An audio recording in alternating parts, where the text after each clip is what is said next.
Hey guys.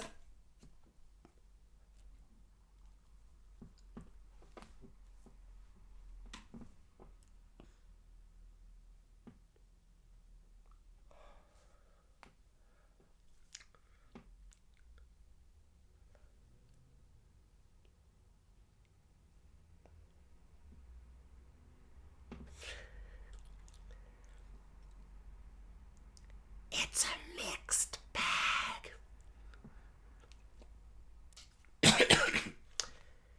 It's a mixed bag.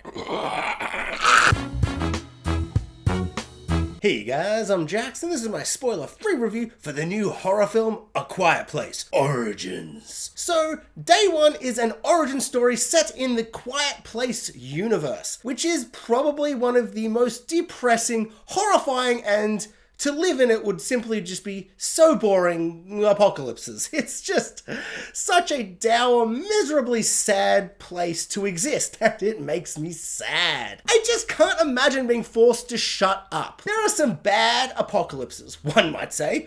Every apocalypse in every film is in some way pretty bad. But I would prefer the Mad Max apocalypse over the Shut Up-ocalypse any day of the week. You know your horror franchise has truly made it when one of your sequels is a prequel. Now this prequel is a little different to, I feel like, a lot of horror prequels, where it doesn't do the things you might expect a prequel to do. Like if you're looking at this film going, oh, this is going to be the first couple of days, this is the origins of the sound monsters. We're going to find out why they came, what's their deal, we're going to get some kind of origin to these sound monsters. Not at all. Not even a little bit. This is really just another A Quiet Place film. It just happens to be set before the events of the other two. It's set on Day 1, the titular Day 1. But if we're being honest, it's mostly Day 2 and Day 3, but that just doesn't have the same ring to it. A Quiet Place, the first couple of days or whatever.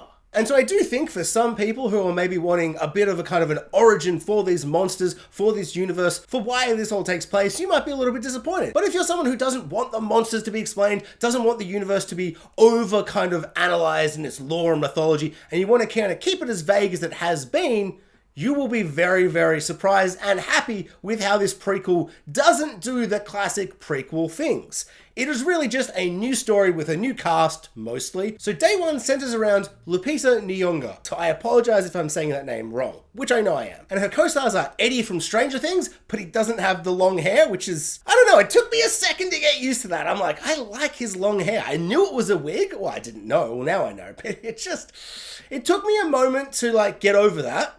But once I did get over that, I was like, he really is a good actor. And then the third co-star, to some people's delight, depending on what kind of pet person you are, and some people's horror, once again, depending on what type of pet person you are, is, and this is not a joke, a cat.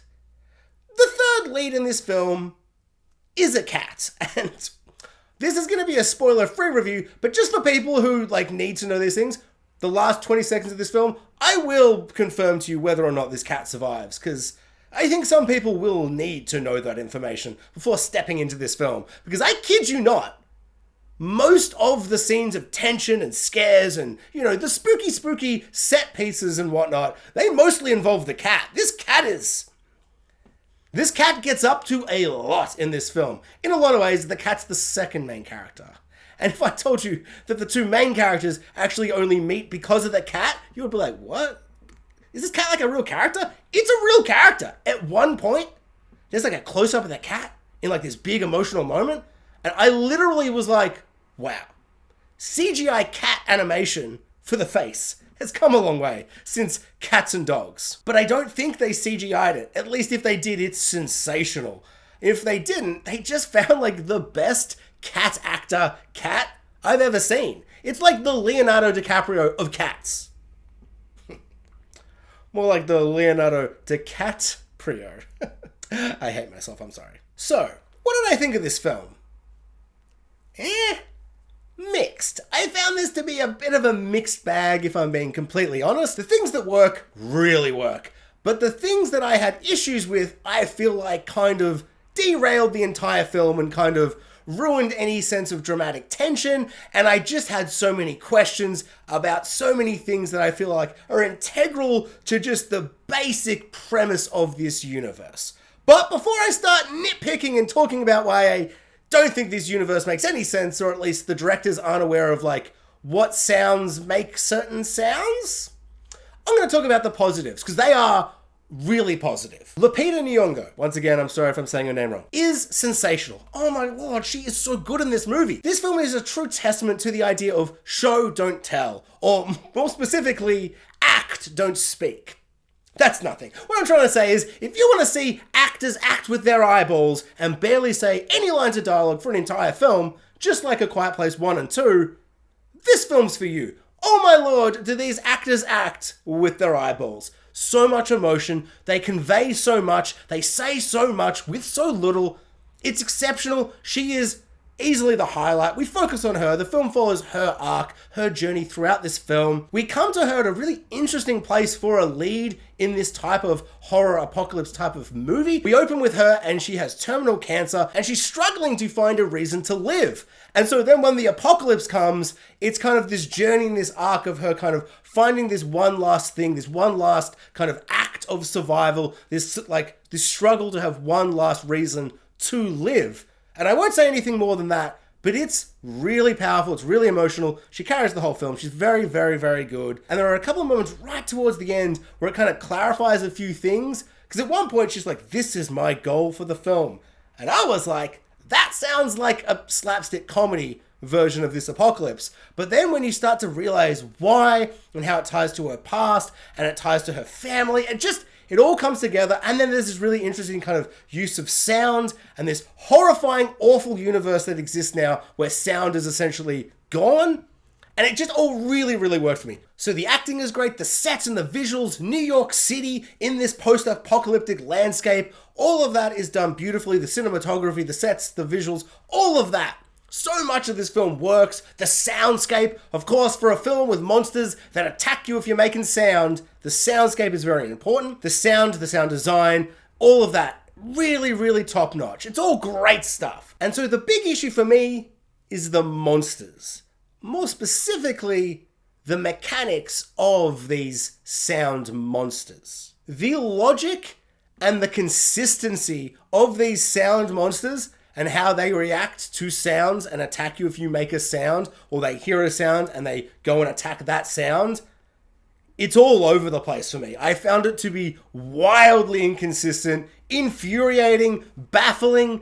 I honestly feel like the director of this movie hasn't heard sounds before. Like, they don't understand what makes a certain sound and what makes a sound that is louder. There are so many moments in this film that I found to just be so completely all over the place, lacking of any logic, any kind of thought, any kind of consistency. There were so many moments that just kind of ruined all dramatic tension, all of the stakes.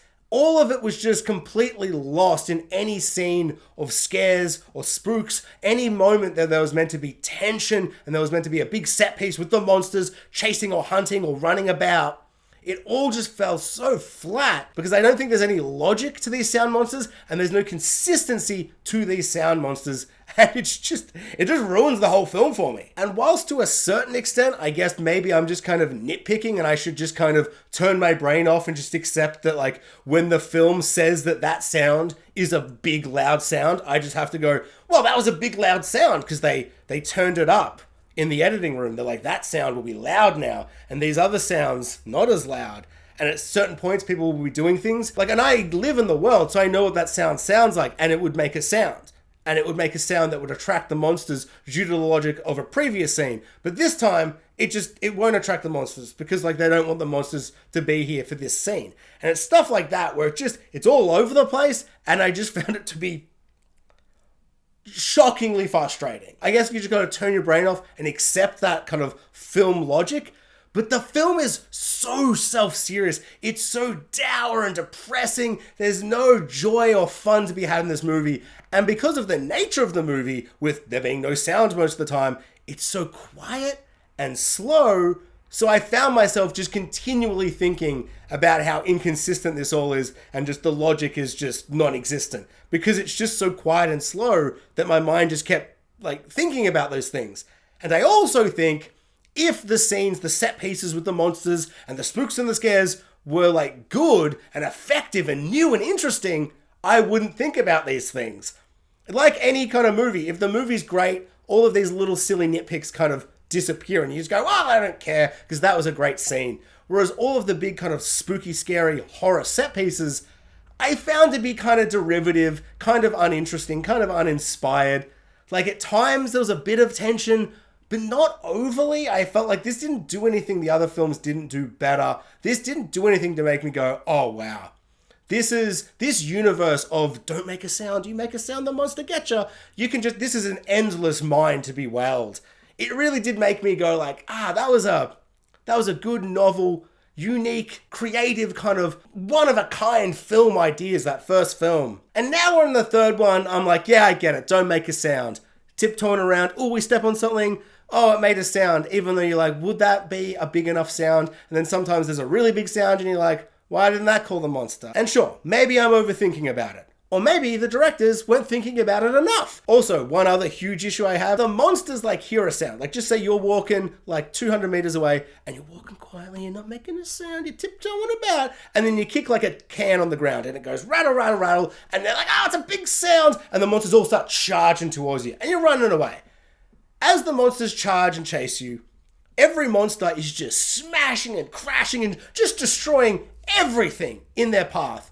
Why are the monsters behind them then not reacting to that next new sound that the monsters are creating and going, wow, that's more like they just still keep following that one tiny, tiny sound that a human made, their prey made, like, and it seems to be completely confirmed that there is no sight or smell related to these monsters finding their prey being the humans. Otherwise, there is a lot more logic and plot holes in this film with how close monsters get to humans and all this stuff. It's sound. And yet, when the monsters make sound, the other monsters don't react to that sound and start kind of converging on that sound.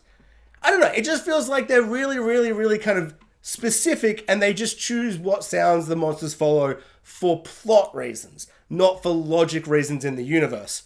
And at a certain point in the film, it just got so overwhelming. I was like, I can't take it seriously because they'll just decide whatever they want to decide.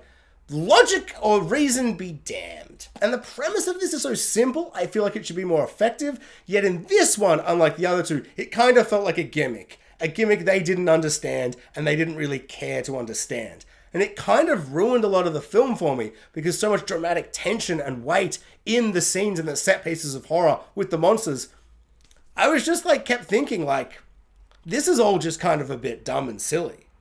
When in fact, the film is so deadly serious. You shouldn't ever be thinking, wow, this is a universe where you might fart in your sleep and get killed because you farted in your sleep. Unless the director was like, nah, but farts don't count because I don't want them to count. Also, I kind of feel like this film being an origins, the first couple of days of this sound apocalypse, they kind of miss a trick in being kind of unique and different and separate and not feeling as derivative to the first two films, which are both films that are very intimate and personal and emotional, just following one family and not really seeing the widespread scale of this. I think this film would have really benefited from being maybe at least in the first half or the first act kind of focused on kind of the wider scale of how the world reacts to this moment. Like, how do governments react? How does the army react? Like these people who are trying to either fight them on a bigger scale or trying to control or at least help the public or kind of maintain some kind of government. How do the military and the governments and kind of big politicians on the news and all these bigger kind of ideas, how do they deal? And how do they try and spread the kind of help, like don't make sounds, to the public? How do they kind of get people into safe quarantine zones? How does the army operate if they can't make sounds? How does the government try and like stay a government if they can't make a sound? I don't know, I just feel like those first couple of days before everything falls apart and it's just little groups of families and whatever surviving in places, which is the first two films, I think I would have just really loved to see a bigger kind of idea of how did they try and contain this issue and how did it get out of hand. I just think maybe focusing on that would have made this film sound monster logic and inconsistencies aside, a really compelling, interesting kind of addition to this franchise. Oh, also, spoilers! Spoilers! The cat survives.